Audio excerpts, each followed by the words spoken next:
Hello everyone and welcome back. Today we have the new Oppo Find X which we are going to unbox. So, let's start.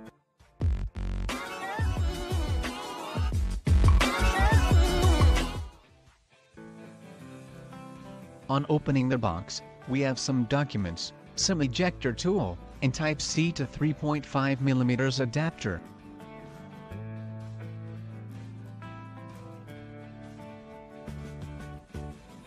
Next we have this beautiful phone. Let's keep it aside for now. Next, we have the power brick.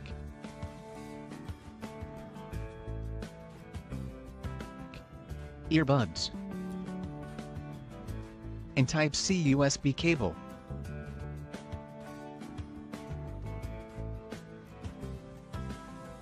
The Oppo Find X is a stunning phone. With beveled edges, a beautiful gradient back design, and probably the highest screen-to-body ratio available, this thing is quite attractive. The most obvious design component here is the omission of the rear and front-facing cameras. While Vivo Next showcased the dual rear cameras on the back of the device, the Oppo Find X takes this design to the next level. When you launch an app using the camera, the Oppo Find X will lift the shaded window to reveal the cameras beneath. The right side of the phone houses the power button, while you will find the volume rocker on the left side. The bottom of this phone is a little different. It got the standard USB Type-C port and bottom-firing speakers, but Oppo also opted to place the SIM card tray on the other side of the charging port. The face of the phone is almost completely display, clocking a screen-to-body ratio of 93.8%. This is one of the highest screen-to-body ratios we have ever seen, only rivaled by the Vivo Next. The display comes with the size of 6.42 inches and a 19.5:9 aspect ratio. This display is curved as well, so if you have used a recent Samsung phone, you will know how that feels. The phone has 1080 by 2340 pixel AMOLED display which looks phenomenal. Colors are punchy and vibrant, and I have nearly no issues with it. With some of the latest hardware available on the market, the Oppo Find X performs admirably. The one issue I saw with performance was poor RAM management. My model has 8GB of RAM, but keeping just a few apps open used almost 4.5GB.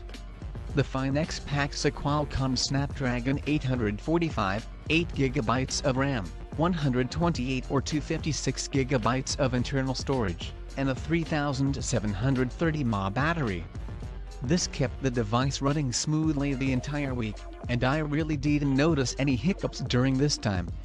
Weirdly enough, Oppo omitted a fingerprint reader this time around, which really pushes the user to use the 3D Face Unlock feature.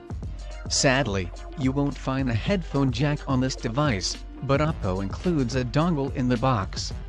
There is not any water resistance rating, nor expandable storage available on this device. Oppo instead opts for a dual SIM tray. The device packs 3750 mAh battery, which provides around 15 hours of usage.